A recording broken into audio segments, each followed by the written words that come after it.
guys, it's me Nur and welcome back to my YouTube channel.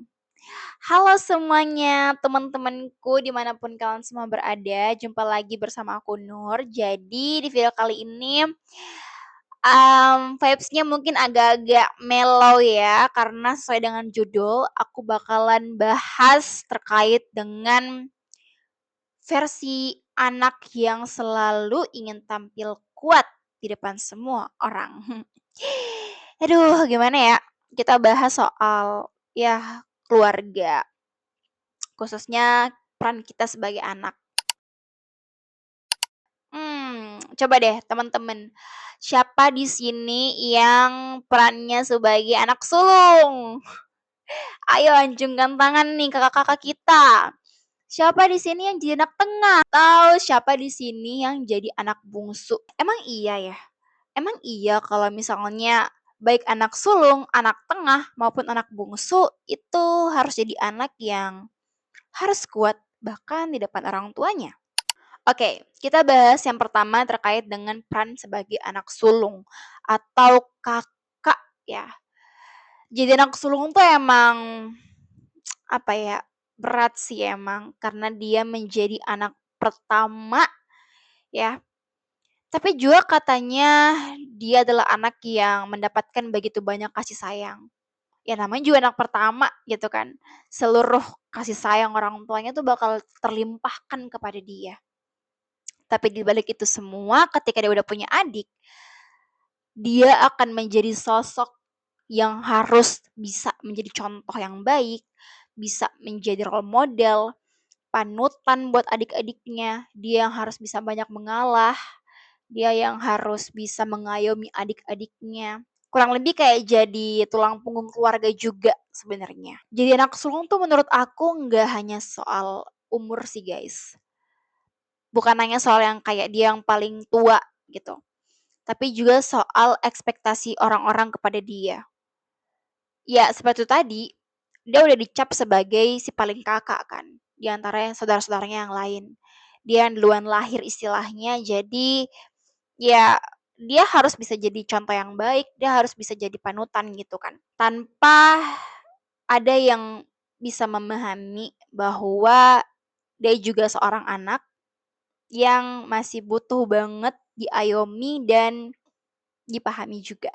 Tapi itu tadi, karena emang stigma dari awal sudah terbentuk menjadi sosok yang harus menjadi panutan, maka dalam setiap proses dia bertumbuh, dia akan terus berusaha untuk mewujudkan itu. Karena anak sulung ini tuh sering banget diberi label tanggung jawab yang besar sejak dini, yang bisa membentuk mereka sampai mereka tumbuh dewasa. Oke, sekarang kita lanjut ke anak tengah. Jadi anak tengah itu katanya adalah anak yang paling kayak nggak dianggap gitu. Karena dia kayak apa ya? Dia tuh kayak di tengah-tengah guys. Ya namanya juga anak tengah ya. Kayak dia punya kakak yang harus jadi panutan, tapi dia juga punya adik yang apa-apa tuh harus dikasih gitu. Terus dia bingung kayak aku harus sebagai apa ya? Karena aku di tengah-tengah gitu loh. Mungkin teman-teman yang anak kedua atau anak di tengah relate dengan ini.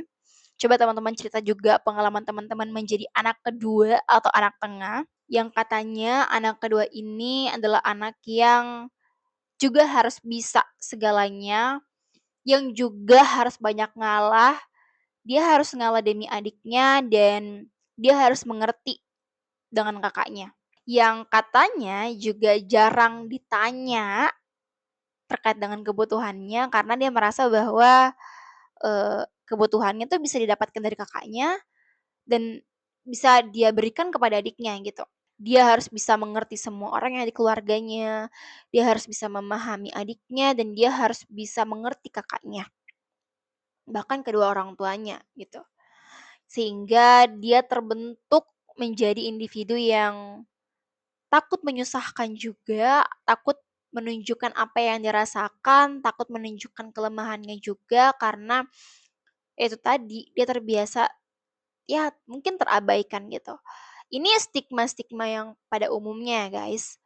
Dan beda halnya juga dengan anak terakhir atau anak bungsu yang katanya si paling anak manja yang apa-apa itu pasti dikasih, yang katanya pokoknya anak paling enak gitu. Tapi tahu nggak, di balik semua stigma-stigma enak untuk si anak bungsu ini, faktanya adalah anak bungsu itu adalah anak yang juga harus menanggung beban emosional yang sangat banyak. Dia harus mengejar usia orang tuanya karena ya dia anak terakhir kan. Dia yang selalu terlihat seperti anak kecil terus, yang suaranya tuh nggak pernah didengarkan gitu. Keputusannya nggak pernah didengarkan. Pokoknya dia yang harus mengikuti aturan, dia yang harus mengikuti keputusan dari kakak-kakaknya ataupun orang tuanya. Dia punya tanggung jawab untuk bisa melebihi kakak-kakaknya. Ada yang bilang kalau anak bungsu itu adalah harapan terakhir di keluarga. Aku sampai merinding untuk sampein ini karena aku pun anak bungsu. Jadi aku sangat-sangat relate dengan stigma ini. Tapi guys, dari ketiga peran tadi, entah menjadi anak sulung, tengah ataupun bungsu, sadar nggak kalau misalnya semua punya titik lemahnya masing-masing. Semuanya dituntut untuk harus kuat, iya kan?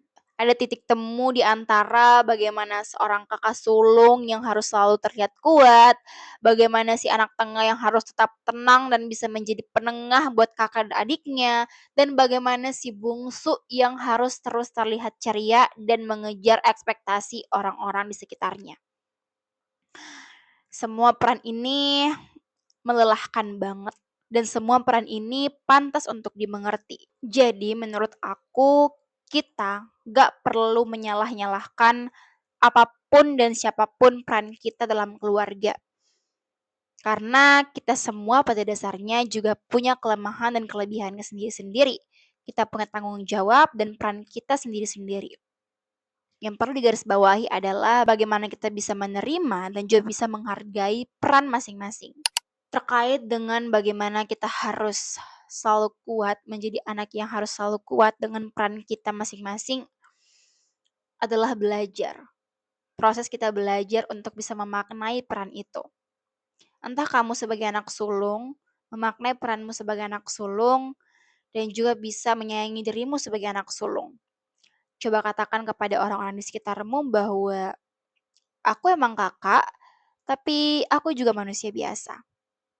Aku juga masih anak dari orang tuaku dan aku masih sangat membutuhkan kasih sayang layaknya seorang anak. Untuk kamu yang anak tengah, cobalah bersuara. Katakan juga kepada orang tuamu bahwa aku juga anak. Aku juga ada di tengah-tengah kakakku dan juga adikku. Aku layak untuk benar-benar terlihat lah. Karena aku ngerti banget jadi anak tengah guys. Kayak beberapa teman-temanku juga sering cerita bagaimana katanya setidak menyenangkan itu menjadi anak tengah yang apa-apa harus mengalah. Apa-apa harus dikorbankan demi kakak dan juga adiknya. Penting banget untuk bisa menyampaikan bahwa kamu juga layak untuk mendapatkan kasih sayang itu. Kamu juga layak untuk bisa didengarkan. Dan juga untuk kamu anak bungsu, walaupun kamu terdengar memiliki privilege yang sangat baik di antara dua peran tadi, tapi tidak bisa dipungkiri kalau ada banyak sekali beban yang kamu tanggung juga sebagai anak bungsu. Dan kamu juga perlu speak up untuk itu.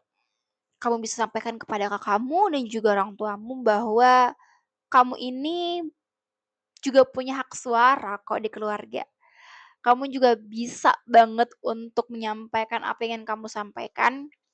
Kamu berhak untuk memilih keputusan sendiri. Kamu pantas kok untuk bisa menentukan arah hidup dan juga jalanmu sendiri.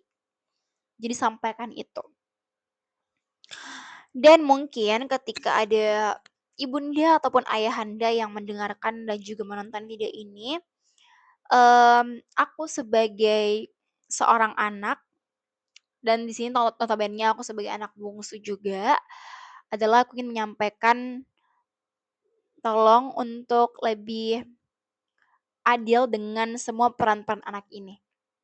Entah dia anak sulung, anak tengah, ataupun anak bungsu, tolong untuk lebih peka dan juga tahu tanggung jawab dan beban mereka sebagai seorang anak. Jangan dipeta-petakan kayak anak sulung emang harus kayak gini, anak tengah emang harus kayak gini, anak bungsu ya emang kayak gini. Karena semua anak tuh sama.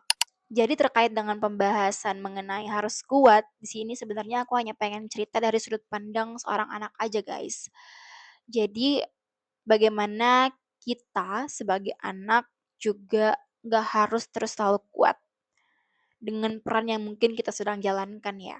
Yuk, mulai sekarang kita coba pelan-pelan bangun ruang nyaman buat diri sendiri, agar kita bisa lebih tenang dan juga kita bisa menjalankan peran kita sebagai seorang anak, bisa bertanggung jawab dengan peran kita masing-masing dengan baik.